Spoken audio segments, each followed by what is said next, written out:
ये जो मैंने कहा कि ये जो भय वाली डिप्लोमेसी है अब यही चलेगी। अब याचना नहीं रण होगा, ये बहुत जरूरी है पाकिस्तान के लिए। इसीलिए मिलिट्री डॉक्ट्रिन में भी बदलाव किया गया है। आप हम पर आतंकवादी हमले करते रहेंगे, चाहे वो मैं कई बार कहती हूँ रियासी है, पुंछ है, पुलवामा है, पहलगाम है, आपने इतनी बार हम पर हमले किए हैं, हमने डिप्लोमेसी को ही अपनाया, लेकिन अब नहीं होगा। मैं एक बार जरा बता दूं बड़ी खबर, भारत पाक डीजीएमओ के बीच बातचीत जो है वो पूरी हो गई है सीजफायर के बाद। सीजफायर के बाद ये पहली बार बातचीत हुई है और ये पूरी हो गई है, ये भी आ रहा है, इसकी डिटेल्स भी निकल कर आएंगी। देखिए पिछली बार ये बिल्कुल क्लियर कर दिया था कि बात होगी तो सिर्फ पीओके पर होगी और बात होगी अगर कोई और कम्युनिकेशन चैनल खुलेगा। डीजीएमओ तो मिलिट्री ऑपरेशंस पर होगी, लेकिन कोई और कम्युनिकेशन चैनल तभी खुलेगा अगर बात पीओके पर होगी या फिर उन आतंकियों पर होगी जिनको आप हमें सौंपे, वरना बाकी जो हमने मार गिराने हैं वो तो हम मार गिराएंगे ही, ये इस ऑपरेशन में भी मार गिराए हैं। तो ये बड़ा क्लियर है। लेफ्टिनेंट जनरल शंकर प्रसाद जुड़ गए हमारे साथ। लेफ्टिनेंट जनरल, मैं आपसे पूछूंगी सर, जो बतौर एक आर्मी मैन जरा हमारे दर्शकों को बताइए ये वाली जो नीति है ये आपको कैसी लग रही है? भय बिन होए न प्रीत, ये डर जरूरी है।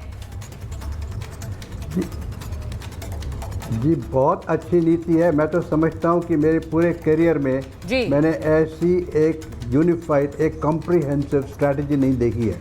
ये पहली दफ़ा है भारत के अंदर कि एक कॉम्प्रिहेंसिव स्ट्रैटेजी नज़र आ रही है। इस कॉम्प्रिहेंसिव स्ट्रैटेजी में पूरी आर्म्ड फोर्सेस शामिल हैं, आर्मी, नेवी, एयरफोर्स, इसमें सरकार के सब महकमे शामिल हैं, इसमें फॉरेन मिनिस्ट्री शामिल है, इसमें इकोनॉमिक मिनिस्ट्री शामिल है, इसमें इरिगेशन एंड वाटर की मिनिस्ट्री शामिल है, फाइनेंस मिनिस्ट्री शामिल है और सबसे बड़ा योगदान इंटेलिजेंस ऑर्गेनाइजेशन का वो सब इसमें। तो इस समय भारत की सेना एक बड़ी मजबूती से, भारत एज ए कंट्री बड़ी मजबूती से लड़ रहा है और बड़ा मजबूती से लड़ने का एक मौका मिला है भारत सरकार को।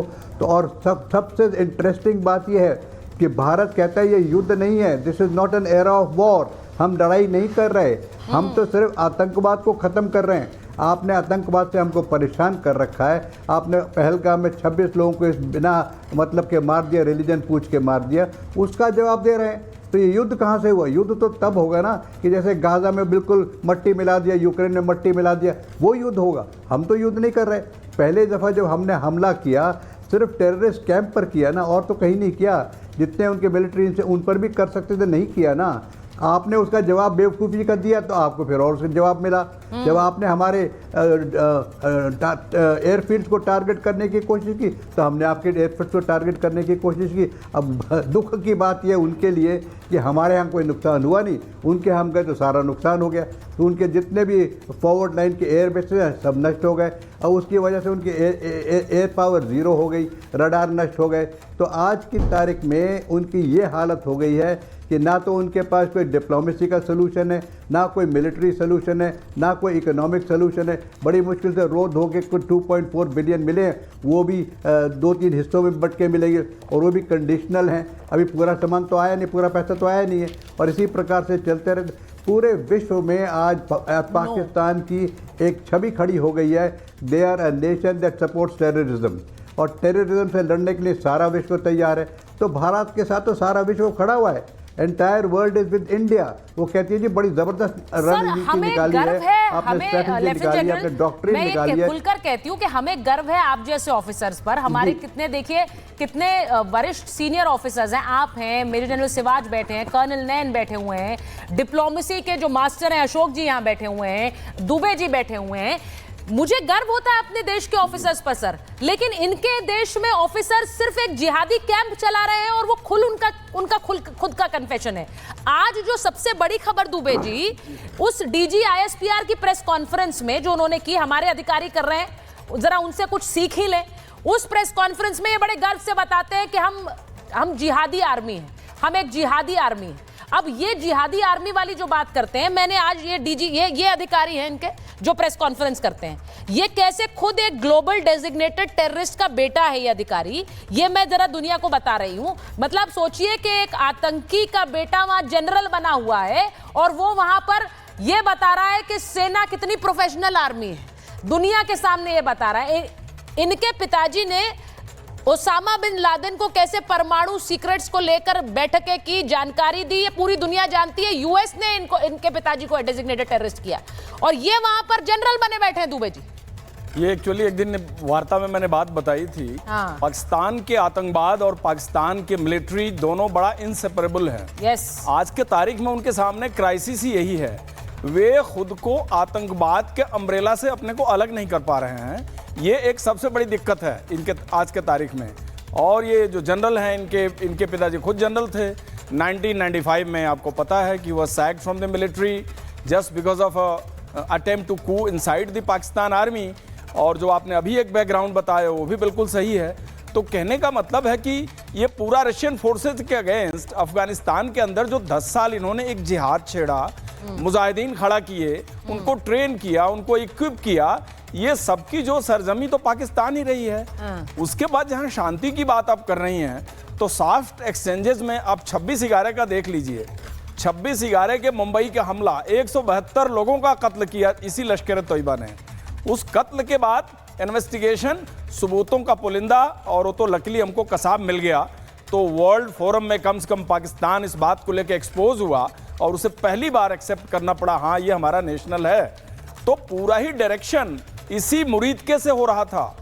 Complete direction of the terror activities in Taj hotel on the shore of Mumbai was being communicated from the soil of Muridke. बिल्कुल। ये पूरे सबको किसको नहीं पता है। हाँ। पठानकोट एयरबेस अटैक लेके देख लीजिए 2 जनवरी 2016। SIT, शायद हिस्ट्री में पहली बार SIT बनी होगी, संयुक्त इन्वेस्टिगेशन टीम, जिसमें पाकिस्तान की DIG लाहौर, ISI का colonel, I mean the complete team had visited to Delhi. What was the result? There was no result, nothing. How we can trust a sovereign government of the Pakistan that they will cooperate in investigating a terror related cases? They are part of the terrorism. Yes. तो उनको कैसे आप अलग कर सकते हैं? और आप जो बात कह रहे हैं, एक बार कर्नल लैन को लाइए जरा स्क्रीन पर। कर्नल लैन, पाकिस्तान आर्मी जिहाद पर चलती है, इनका जनरल जिहाद कर रहा है, यानी आप प्रोफेशनल आर्मी नहीं है। आप दुनिया को बता रहे हैं कि आप धर्म के नाम की लड़ाई कर रहे हैं। और ये देखिए इन्हें, ये इसीलिए जब ये प्रेस कॉन्फ्रेंस करते हैं तो ये बाकी मुस्लिम देशों को इनवाइट करते हैं, क्योंकि ये कह रहे हैं हम धर्म के नाम की लड़ाई लड़ रहे हैं। और इसीलिए इनके लिए बहुत जरूरी है कि इनके जो मुस्लिम देश हैं वो इनके साथ खड़े हों। इसीलिए ये बार बार इसे धर्म की लड़ाई का नाम देते हैं। What sort of an army is this? तक कौन सा धर्म? हाँ, जो पाकिस्तान के अंदर इस्लाम फॉलो किया जाता है उसकी तो कोई ढंग की पहचान ही नहीं है। जिसने पाकिस्तान बनाया, जिन्ना ने, वो खुद, जो कि कुरान में हराम चीजें हैं जैसे कि वाइन है या सुअर का मांस, पोर्क, वो खाता था। ऐसे इंसान ने पाकिस्तान बनाया, तो पाकिस्तान में इस्लाम कहां से इस्लाम आ गया पाकिस्तान के अंदर? ये इनकी खुद की बनाई हुई इस्लाम को आगे करके अपना जितना इस्लाम के नाम पे बेहूदगी कर सकते हैं, ये वो लोग हैं। 1990 के अंदर ये भावलपुर के अंदर ये मरकज ए सुभान अल्लाह खुला, बोला अल्लाह की सेना है, ये अल्लाह की सेना। आज उस अल्लाह की सेना के ताबूतों पे पाकिस्तान के झंडे लिपटते हैं। आज उस आतंकियों के ताबूतों के लिए एक और वैश्विक जो आपका आतंकवादी है रऊफ, उसको मौलवी बताया जाता है। उसके पीछे 2 जनरल खड़े हैं, एक DIG खड़ा है, और ये लोग अपने कंधों पे इनके ताबूतों को उठाते हैं। उस पे फूलों की रीत लगी हुई है, chief of army staff Pakistan, president of Pakistan की। और फिर ग्रीन कॉरिडोर बनाते हैं एम्बुलेंस को बाहर निकालने के लिए, और मिलिट्री पुलिस सल्यूट मार रही है। तो मैं ये कहूंगा सुचारिता, ये लोग एक ही हैं। कुछों ने वर्दी पहन रखी है और कुछ ने वर्दी नहीं पहन रखी। कोई दो राय नहीं है। यही सिर्फ फर्क है। हाँ। और अगर यही फर्क है सिर्फ, तो आतंकवादियों के हाथ में न्यूक्लियर बॉम्ब है। आतंकवादियों के हाथ में न्यूक्लियर बॉम्ब है। एक और चीज बता रही हूँ, सुनिए कर्नल लैन, मैं एक चीज बता रही हूँ। जनरल सिवाच, इसे सुनिएगा। लेफ्टिनेंट जनरल शंकर प्रसाद, इसे प्लीज सुनिएगा, क्योंकि वहां पर जब एक प्रेस ब्रीफिंग होती है तो उसमें एक रिपोर्टर पूछता है कि ये जो हमले का आइडिया था, ये हाफिज साहब का था क्या? हमले का आइडिया हाफिज साहब का था क्या? हाफिज साहब कौन है ये हाफिज साहब? क्या दुनिया नहीं जानती है? रिपोर्टर पूछ रहा है हमले का आइडिया हाफिज साहब का था क्या? यानी ये जो सेना पाकिस्तान में बैठी है वो हाफिज साहब के जो डिक्टेट्स हैं उन पर काम करने के लिए बैठी है क्या? शिवाज साहब, मैं आपसे पूछ रही हूं, हाफिज साहब आइडिया दे रहे हैं वहां बैठकर कि आप हमला करें तो सेना तो जिहादी ही होगी।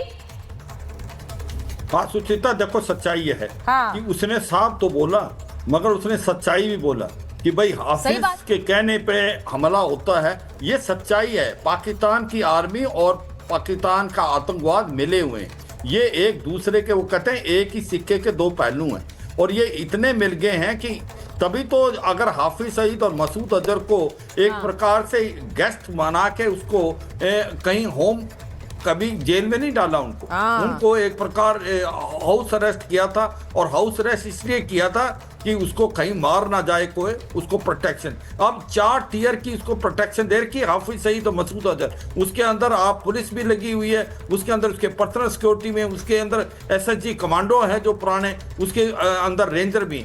तो सच्चाई है पाकिस्तान की जो फौज और पाकिस्तान की ने जो ये क्रिएशन करी है आतंकवाद, इनमें कोई फर्क नहीं। और तभी ये वर्ल्ड में जो पूरे वर्ल्ड के नंबर 1 आतंकवादी हैं 87 वो पाकिस्तान में मिलते हैं या उनकी रूट्स हैं। और ये सच्चाई है कि जितने भी जिहादी हैं उनके मिलाप ये भी है कि पाकिस्तान की आर्मी से उनका ज़्यादा गठबंधन इसलिए भी है कि कुछ तो पाकिस्तान की फौज में चले जाते हैं, कुछ आतंकवादी बन जाते हैं। और यही इस जो चीज है ये पाकिस्तान की ले डूबेगी। और पाकिस्तान इसको समझ नहीं रहा है कि ये जो आतंकवाद बढ़ता जा रहा है उसकी वजह यही है कि इसको पालती पोसती पाकिस्तान की आर्मी है। ये हम बार बार कह रहे हैं, ये जो तारीख तालिबान पाकिस्तान सर, मैं ये चीज कहना चाह रही हूँ, अपने दर्शकों को बताना चाह रही हूँ, पाकिस्तान की आर्मी की क्रिएशन है। मैं अपने देश के लोगों को एक बात बताना चाह रही हूँ, प्रोफेशनल आर्मी, प्रोफेशनल सेना कैसे काम करती है, कैसी होती है, आप अपने अधिकारियों को देख लीजिए, आप अपने ऑफिसर्स को देख लीजिए, आप अपनी सेना के काम करने के तरीके को देख लीजिए। आज भी हमारे अधिकारी प्रेस ब्रीफिंग में ये कह रहे हैं we are not at war with Pakistan, हम आतंकियों से लड़ रहे हैं, वरना उनकी जबानें किसी ने रोकी नहीं है। मैं ये कह सकती हूं कि पाकिस्तानी सेना और आतंकियों के बीच का फर्क नहीं रहा है, और इसीलिए हम खुलकर कह सकते हैं दैट ये पाकिस्तानी आतंकी हैं, लेकिन सेना उस फर्क को नहीं भूलती है, इसीलिए वो ये कहते हैं। लेकिन उनकी सेना जो झूठी प्रेस कॉन्फ्रेंसेस कर रही है वो अपने आवाम को जो एक प्रोपेगेंडा पेडल करते हैं, लेफ्टिनेंट जनरल एक प्रोपेगेंडा पेडल करते हैं, ये कहकर उन्होंने एक सबूत तक नहीं दिखाया है सर कि उन्होंने हमें नुकसान पहुंचाया, पर वो कह रहे हैं हमारी मिलिट्री इंस्टॉलेशन तबाह कर दी।